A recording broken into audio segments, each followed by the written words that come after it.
Before we get started, make sure you're wearing your headphones for maximum audio experience.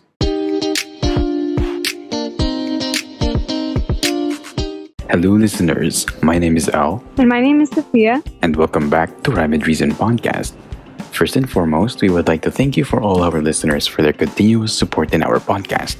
We're now in season 2, and we would not be here if it weren't for your support. So, thank you to all our listeners. Today's episode, we will be talking about what it is like surviving through the pandemic based on our experience. So, welcome back, Sophia. How are you today? I'm honestly a little bit stressed because we are running our last 2 weeks of the second term. There's an overload of deadlines and final projects, but I'm staying hopeful that we can get most of the work done by this week. How about you, Elle? How was your week? Well, I'd say it's pretty stressful due to the amount of final projects that we've been working on.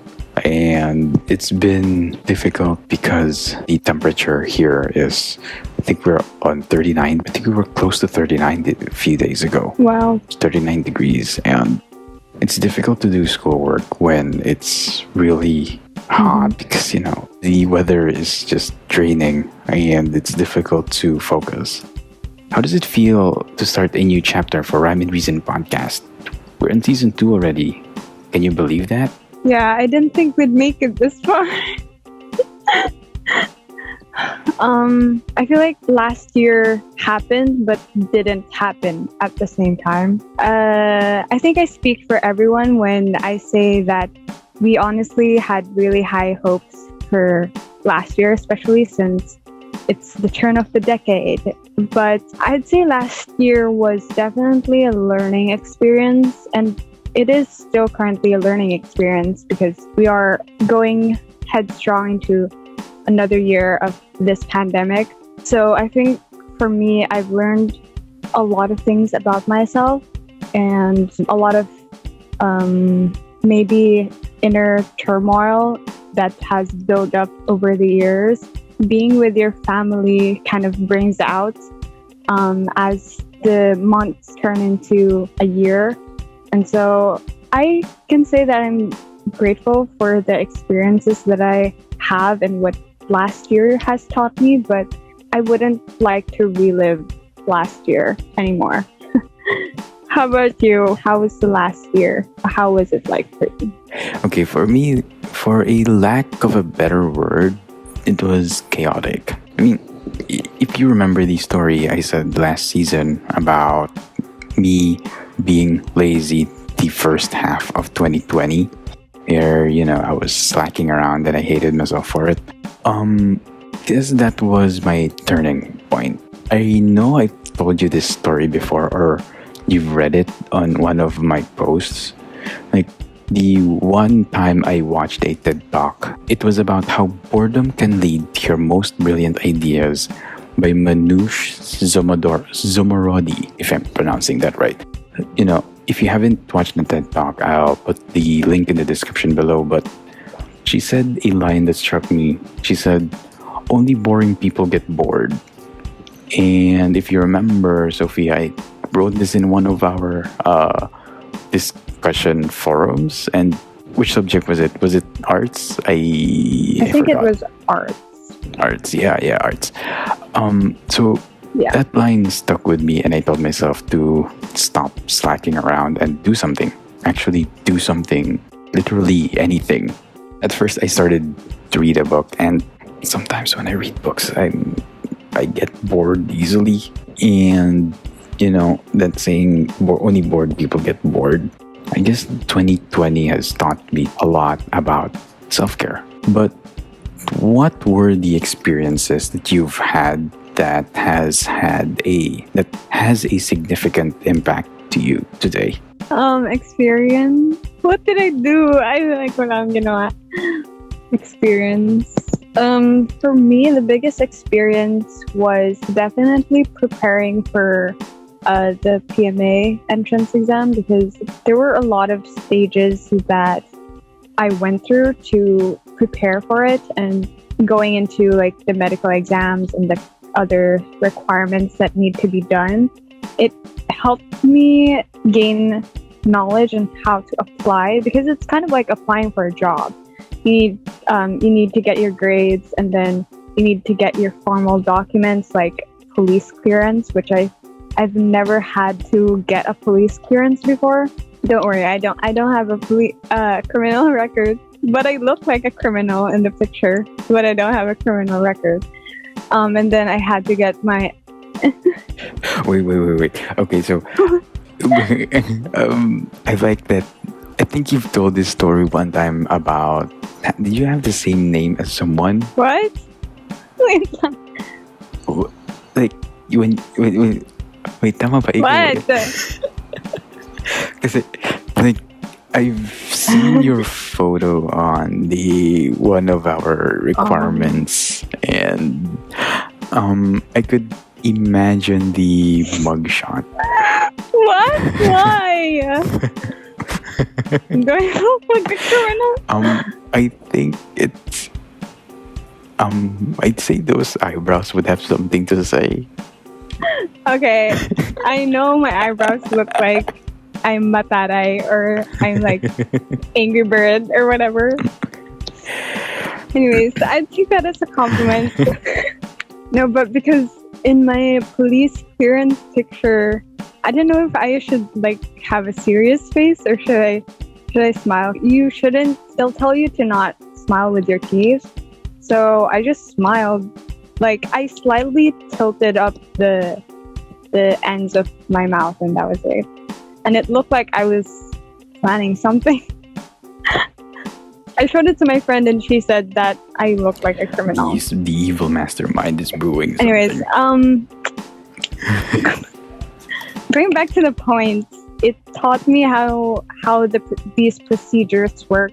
I discovered a lot of things because these weren't the things that they normally teach you in school. So it was really an additional experience for me. And then I also had to prepare myself mentally and emotionally and physically. So I wanted to be consistent with my exercising and kind of building motivation.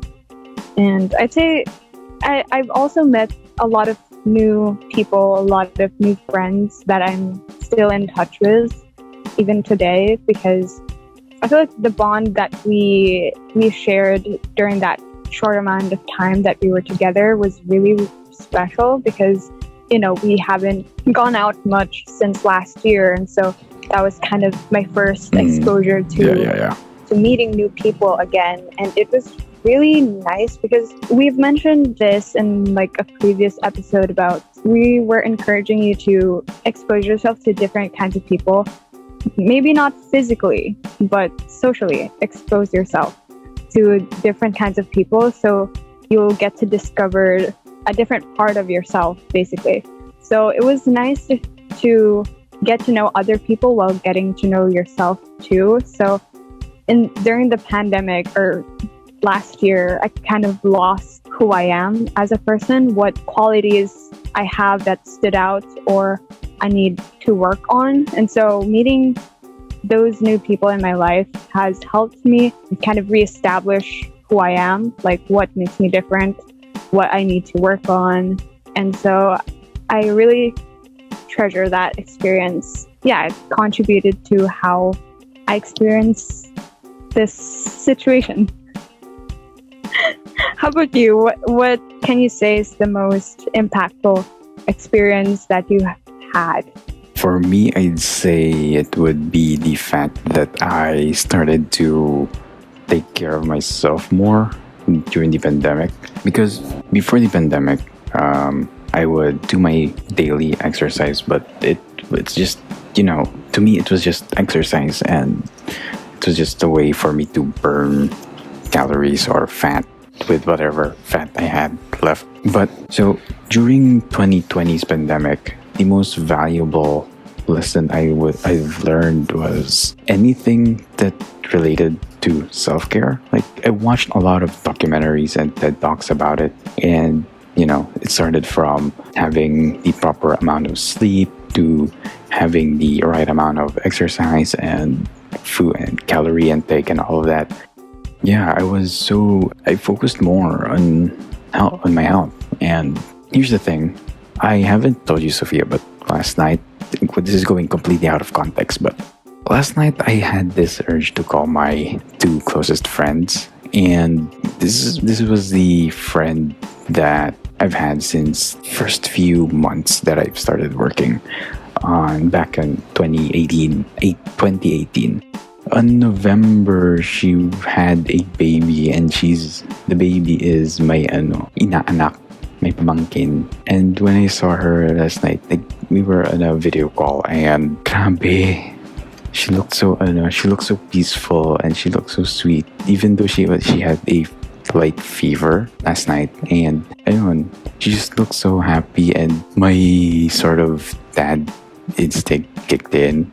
Like, wanted to give my inaanak everything that I could give, because I don't have a kid of my own, and Yet. I don't have a kid of my own yet.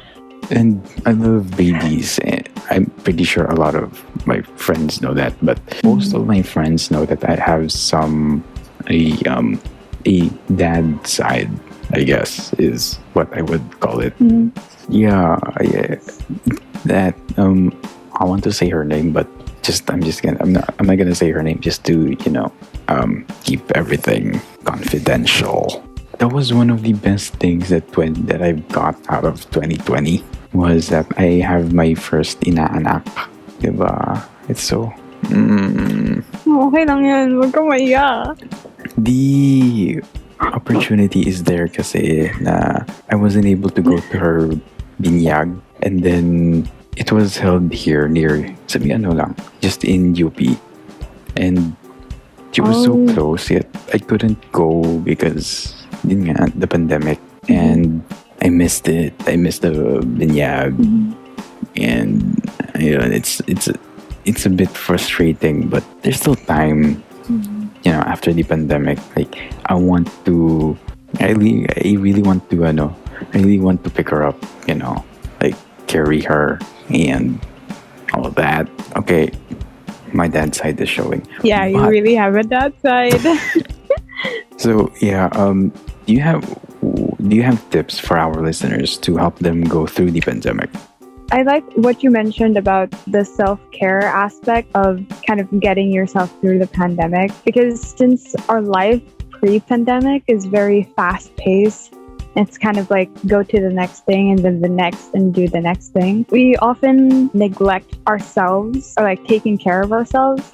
And so what the pandemic presented all of us is, kind of having that time to like reflect and like take time and make up for the lost time for yourself, because especially being an adult, you really need to, because before, like as a kid, the only things that go through your mind is like friends, kind of a little bit of school, and then other extracurricular stuff. But being an adult, you really kind of need to bank on having like mental stability, emotional stability, physical stability to be able to continue to function, because being an adult, it really demands a lot more from you. Like there's a lot more responsibility, a lot more things you need to think about. And so I think it's like, what better time than taking this time right now to, like what you did, is to like reflect and take care of yourself, because I think that's really important, because after this pandemic, we might go back to our routine of jumping to the next thing as soon as the other thing finishes.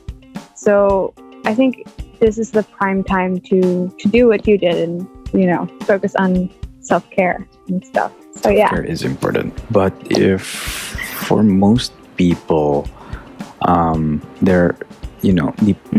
most introverts, okay, let's go with the introverts. For most introverts, they tend to just slack off, or sometimes they want to do something but they don't have the motivation to do so. But the thing is, where? Yeah, I don't know. I don't think that is necessarily like an introvert thing. Isn't it? Maybe in terms of like like socializing. No, because like They I don't know. Well, I'm just basing this off on my own experience. experience, and my small group of friends who are introverts, and like it gets difficult for most of them to move or like do something productive aside from schoolworks, and it's like their whole lives it revolves around schoolworks, and then after that it's just nothing else, and they want to progress in something, or they want to have or they want to change something about themselves. The thing is, when it comes to schoolwork, people do tend to, well, like me, we tend to study too hard. And if it gets too difficult for you to, study for 4 hours straight, I mean, there's no shame in resting. Like, give yourself time to recover from everything else. If you're still working through the pandemic on whether it's schoolworks or, work. But or both. Yeah, or both for most of us. But here's the thing. For those who want to finish things in, let's say, in a day where they want to progress, there's a small trick that you can do. Well, this is what I do. Like, I set one goal at a time as the days go by. So, for example, when I wake up early in the morning, I set a goal to finish my 15-kilometer jog. Wow. And then after that, I would set another goal when I get home. So something, maybe it can really be something as simple as make breakfast or anything, just to set a small goal to make it easier to follow. But remember, you need to always challenge yourself every day. And it's a good feeling when you accomplish something or some things in a day. One thing I'd like to add on top of what El said about his tip of setting a goal every day. One thing that I do is during the start of the week, as much as possible, I'd like to list down maybe 3 or 4 main goals that I have for the week. And then I just kind of plot them out as I go. One reason for me doing that start of the week is so I can kind of visualize where or how much time I get to allot to a certain task, and like what needs to be done first, kind of like prioritizing them. And it also helps me mentally. The night before, I would look at my to-do list for the next day and really commit to it in mind that, okay, this is what I'm going to do today. And I also list like little tasks. So once I finish the main task for the day, if I have extra time, I can do the other tasks just so I can lighten the load for the next day, or kind of change some or move things around for the next day. And so I've noticed that when I do that, I don't go into the next day wondering what I'll be doing. Because sometimes I tend to get overwhelmed. Like, even just at the beginning of the day, if you're presented with a pile of work to do, you're kind of overwhelmed and your day has just started. So to avoid that feeling, I try to kind of commit to my mind, like, hey, this is what you need to do. You need to get enough rest, and you need to prepare your mind for the ideas that you'll need for, the tasks that you're going to do today. So that's the tip that helped me the most. But I have a question. Yeah. How does it make you feel? What? When you finish your list of tasks for the whole week, or oh my gosh, if you finish like the feeling, you can't describe that feeling of accomplishment.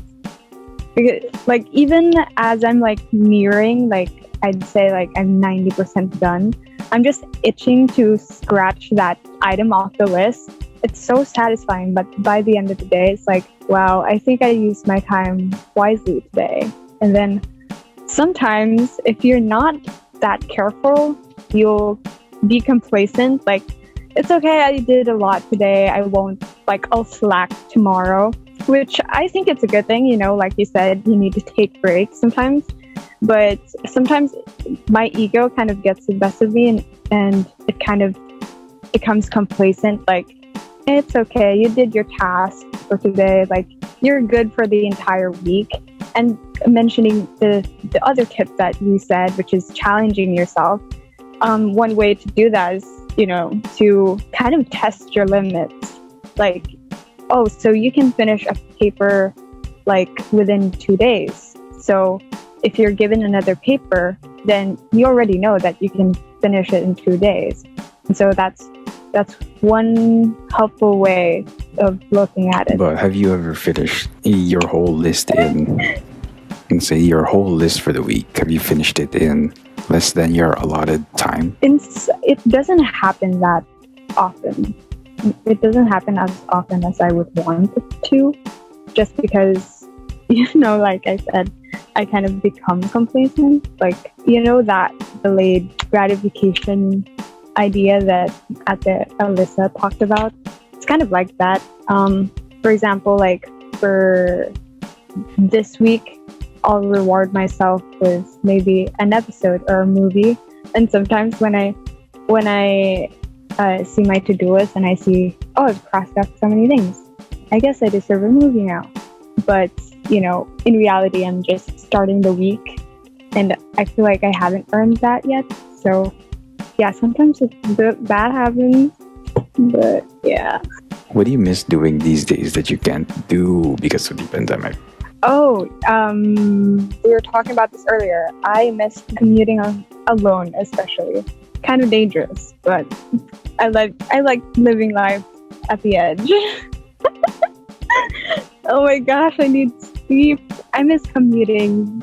Even though, like, when I was attending senior high school, I had to wake up at 4:30 and I had to leave the house at 5:30 because if I leave sooner than that, then I'll have a very, very hard time catching a jeepney ride. So, and the same goes when coming home because rush hour.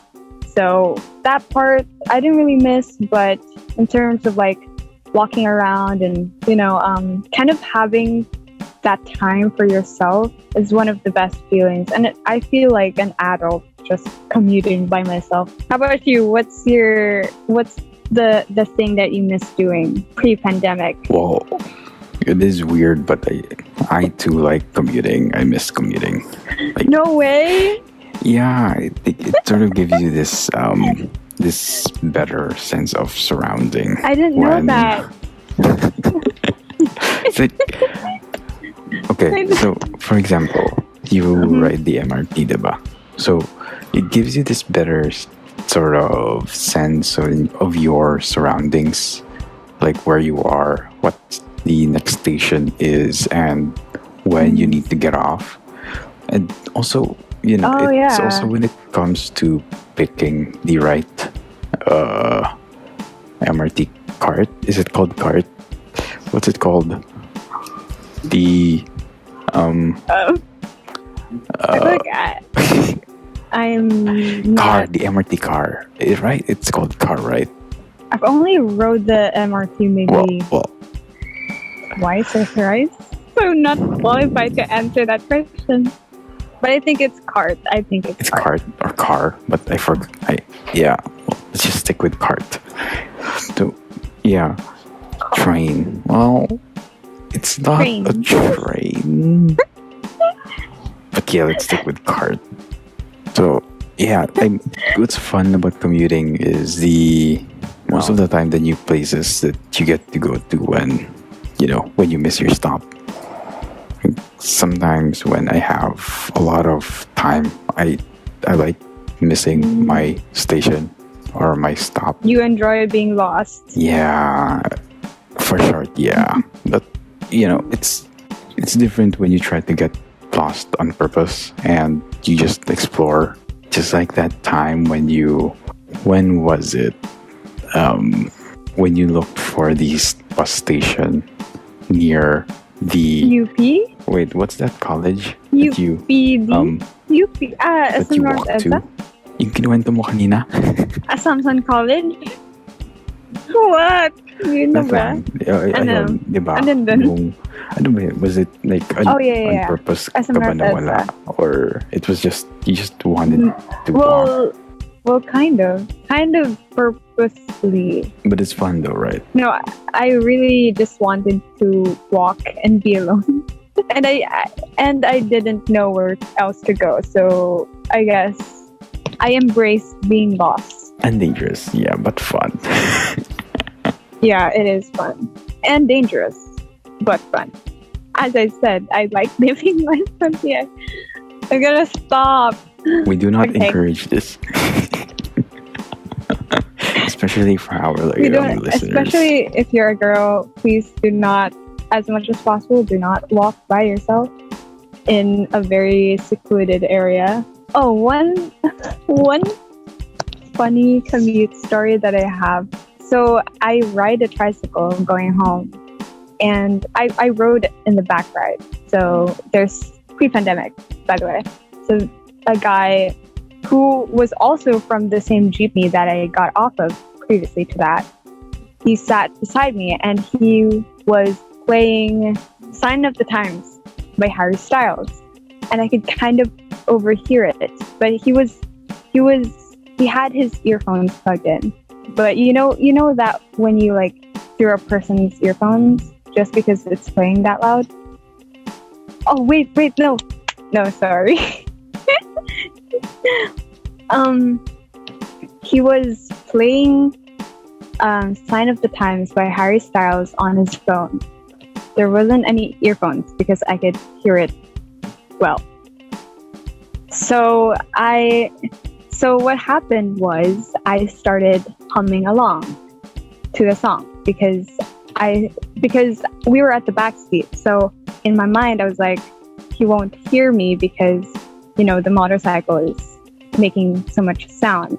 So it's fine. Plus I like that song. So I was just kind of humming along, singing along.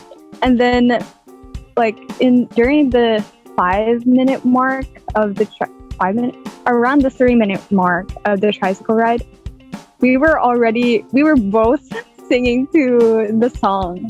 Like we were just singing along to the song until he had to get down the tricycle. But that was just dude, our spirits connected. The stars aligned during that time.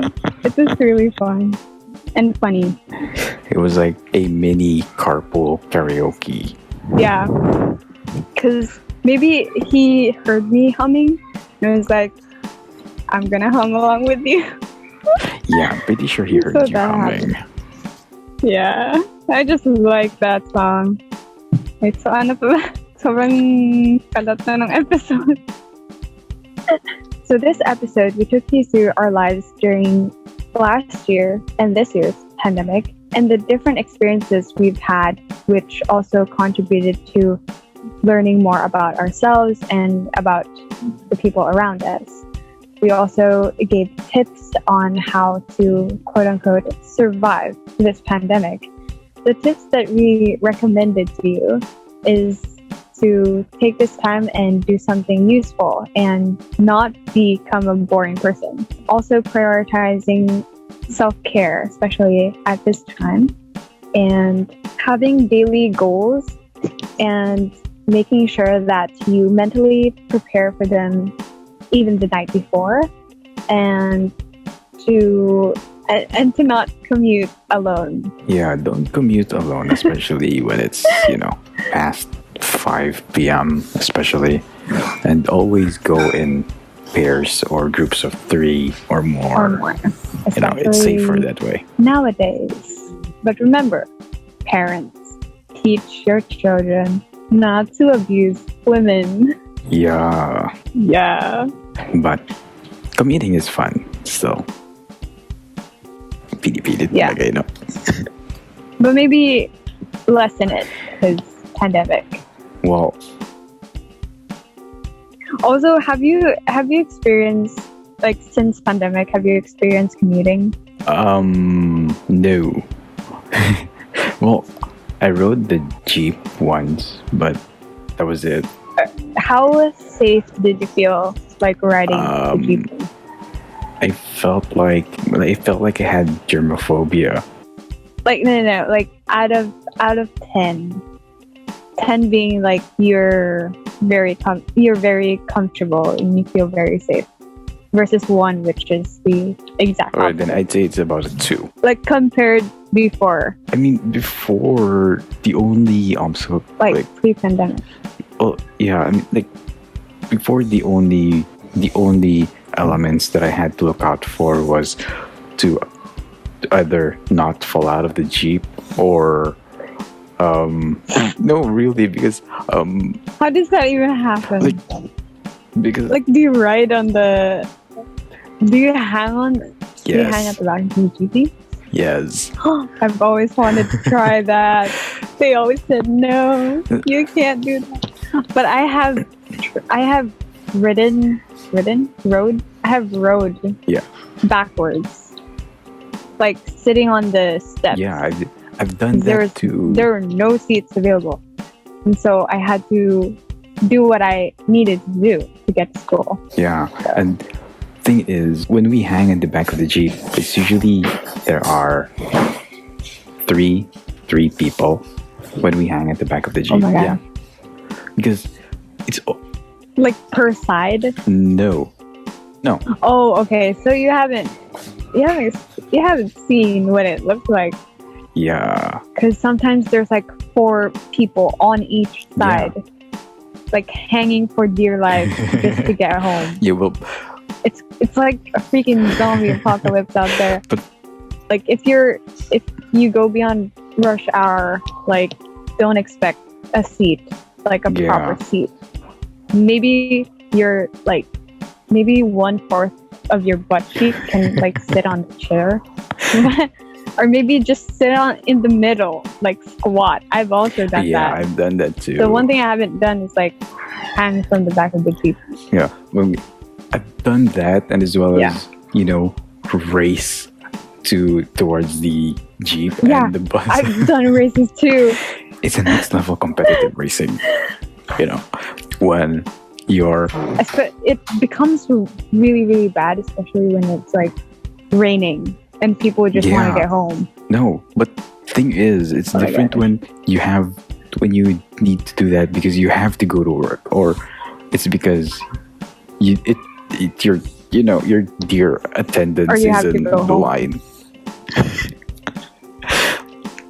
But here's the thing: there was a time that when I wanted to commute, but I couldn't because it was storming, and I remember I just finished work that time, and Oh, the jeepney and the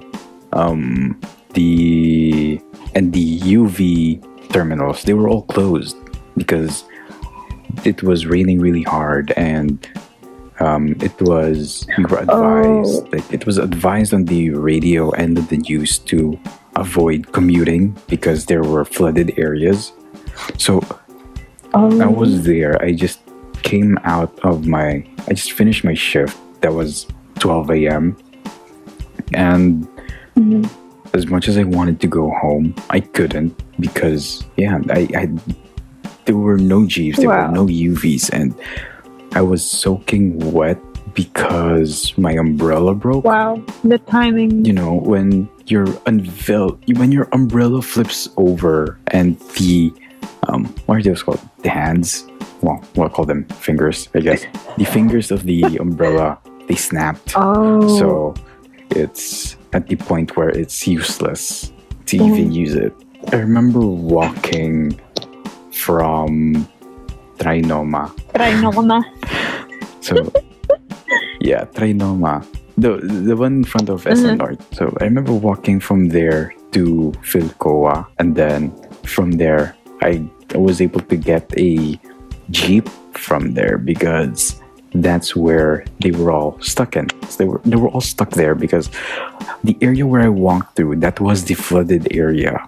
So imagine walking and it's raining and the there were strong winds and you were walking with wet socks and wet pants and basically we are all soaked wet. And I hated that feeling. Nobody likes walking on wet socks. Oh my gosh. That triggered a story. But that's for another time. Thank you for listening to Rhyme and Reason Podcast. You can support us by subscribing to our podcast on the Anchor app. The support for our podcast will allow us to produce more interesting episodes to feature.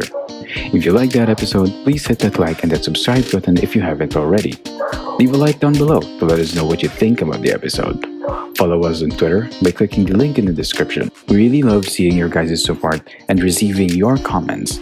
So if you have the time, drop by our Twitter spaces. And who knows, you might just become one of our guests in an episode. See you next time. Kaya pa ba? Kaya pa ba?